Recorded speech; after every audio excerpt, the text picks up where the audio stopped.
నాది gold shop అని. నేను గోల్డ్ షాప్ పెట్టడానికి ఒక 15-16 సంవత్సరాలు నేను ఎక్స్పీరియన్స్ ఒక షాప్ లో తీసుకొని, అంటే గుమ్మస్తాగా ఉండి ఒక 500 రూపాయల జీతం కాడి నుంచి నేను చేసుకుంటూ ఆ ఎక్స్పీరియన్స్ పొందిన తర్వాత నేను ఓన్ షాప్ పెట్టుకొని ఇప్పుడు 15 ఇయర్స్ నుంచి నేను షాప్ రన్ చేస్తున్నాను. ఇక్కడ కారంపూడిలో కూడా నేను ఈ షాపులకి వచ్చి విజిట్ చేసి నేను కొన్ని వస్తువులు కూడా ఈ కారంపూడిలో ఒక 7-8 సంవత్సరాలు నేను బిజినెస్ చేశాను. ఫస్ట్ ఆఫ్ ఆల్ నాకు ఈ కమ్యూనిటీకి పరిచయం చేయడానికి మా కోచ్ కోటిరెడ్డి గారు ఒక రోజు తను ఏదైతే వర్క్ చేసే విధానంలో రోడ్డు మీద పాంప్లెట్ పంచుతున్నారు. ఆ పాంప్లెట్ పంచేటప్పుడు నేను అక్కడికి వెళ్ళడం జరిగింది. వెళ్ళి నేను బరువు చూపించుకోవడం జరిగింది ఫస్ట్ ఆఫ్ ఆల్. అప్పుడు మా సార్ ఏం చెప్పారంటే, మీరు 15 కిలోలు వెయిట్ ఉన్నారండి బాగా అంటే, సరేను ఏమి చెప్తారో చూద్దామని మరుసటి రోజు నేను క్లబ్కి వెళ్ళాను. జస్ట్ వాళ్ళు చూడటానికి వెళ్ళా క్లబ్కి వెళ్తే అక్కడికి వెళ్ళిన తర్వాత నాకు అంతా బాగా నచ్చింది. నాకు అప్పుడు అనిపించింది, నాకు అప్పుడు నేను షాప్ లో 8 నుంచి 10 గంటలు కూర్చొని వ్యాపారం. మాది గోల్డ్ షాప్ అంటే అందరూ తెలుసు కదా, మాకేమి శ్రమ ఉండేది కాదు. చూడండి మా షాపు ఓన్ షాప్ ఇది. నేను కూర్చొని వ్యాపారం చేయడం వల్ల నా పొట్ట భాగం అధికంగా ఉండేది. దాన్ని నేను గ్యాస్ట్రిక్ ట్రబుల్ గా ఉండేది, లేకపోతేనేమో పొట్ట విపరీతమైన ఏదైనా ఫుడ్ తీసుకున్నప్పుడు నాకు ఏ అలవాట్లు లేవు. కానీ ఒకే ఒక అలవాటు ఉంది, అది క్లబ్కి వచ్చిన తర్వాత నేను ఐడెంటిఫై చేసుకోగలిగాను. ఆ ఒక్క అలవాటు ఏంటంటే ఓవర్ ఈటింగ్.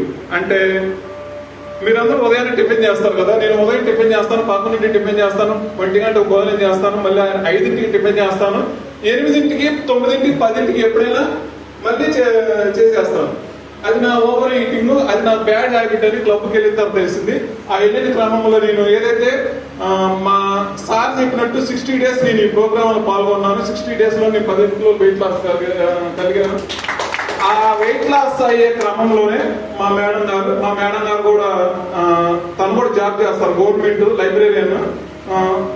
ఆమె కూడా నన్ను ఫస్ట్ లో నమ్మలేదు, నన్ను వద్దన్న తర్వాత నా రిజల్ట్ చూసిన తర్వాత తను కూడా వచ్చారు. తను కూడా 11 కిలోలు వెయిట్ లాస్ అయ్యారు.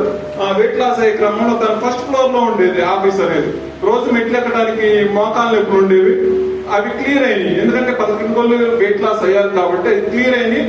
హ్యాపీగా తను జాబ్ తను చేసుకుంటుంది, నా ప్రొఫెషనల్ నేను చేసుకుంటాను. ఇదంతా సక్రమంగా ఒక 3-4 నెలలు జరిగిన తర్వాత మా సార్ వెంటనే ఒక బిజినెస్ సెమినార్ కి నన్ను గుంటూరు తీసుకెళ్లారు. మీకంటే అదృష్ట పాపం మీ ఉండపూర్లోనే మీ బిజినెస్ సెమినార్ దొరుకుతుంది. నాకు మాత్రం నేను ఒక రోజు షాప్ సెలవు పెట్టుకుని గుంటూరు వెళ్ళాను. ఎందుకంటే ఆ రోజు ఆదివారం కాదు, ఇప్పుడు ఇక ఆదివారం కాబట్టి ఇక్కడ మనం అందరం ఫ్రీగా కూర్చోగలుగుతున్నాము. నేను ఇట్లా వెళ్ళినప్పుడు నాకు అప్పుడు చెప్పారు, మీరు కోచ్ గా తీసుకుంటే ఏం లాభం అయింది అనేది. అప్పుడు నేను జాయిన్ అయ్యాను. నేను జాయిన్ అవ్వడానికి మీరు ఒక డౌట్ కూడా రావచ్చు, సార్ గోల్డ్ షాప్ ఇందాక కోర్టులో చెప్పారు కదా, మరి ఎందుకు జాయిన్ అవ్వాలి? అక్కడే ఒక కీలకమైన పాయింట్ ఉంది. నేను ఇక్కడ కోర్టు బిజినెస్, నీ కోర్టు పెట్టుబడి అసలు పెట్టలా. నేను పెట్టింది పెట్టుబడి 70,000 రూపాయలు పెట్టుబడి పెట్టాను. నేను రోజుకి షాప్ నేను తీయాలన్నా వేయాలన్నా 20 తాళాలు వేస్తా. ఈ ప్రోడక్ట్ నేను ఒక తాళం కూడా వేయను, మా అరమాన్లో ఉంటుంది. నాకు అది బాగా నచ్చింది.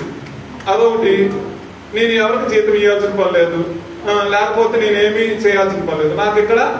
నాకు ఈ బట్టలు పెట్టడానికి నేను ప్యాషన్ గా బట్టలు పెట్టుకుంటున్నాను. నేను ఎర్నింగ్ కోసం అయితే దీంట్లో రాలేదు. కాకపోతే నేను వర్క్ చేసే క్రమంలో, అందరికి ఆరోగ్యం ఇచ్చే క్రమంలో నాకు కూడా ఆదాయం వచ్చింది. మీరు అనుకోవచ్చు, సార్ ఎర్నింగ్ కాకపోతే మరి మీకు వచ్చే ఆదాయం వస్తుంది కదా. నాకు చెప్పు వచ్చినప్పుడు అర్థమైందా, నేను ఏదైతే రిజల్ట్ ఇస్తున్నానో దాని ద్వారా నేను కొంత మనీని ఎర్నింగ్ చేయగలుగుతున్నాను.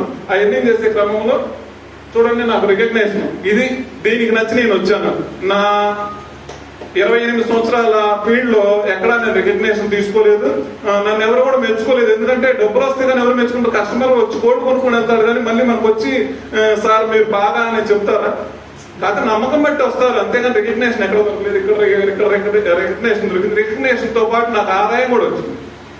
చూడండి, ఎప్పుడు కూడా 20,000 తగ్గలేదు. అంటే నా చెక్ ఇన్కమ్ పోయిన నెల కూడా 23,925 నా చెక్ ఇన్కమ్ వచ్చింది. దాంతో పాటు నా రిటైల్ ఇన్కమ్ కూడా 15,000 సుమారు. నేను ఒక 40,000 ఆడతా పడతా ఒక 2 hours నేను చేస్తుంది. నాకు ఎందుకంటే 10 to 9 నా బిజినెస్ నేను చేసుకుంటున్నాను. ఉదయం 8 నుంచి 10 దాకా నేను దీంట్లో వర్క్ చేస్తున్నాను. అంటే సింపుల్ గా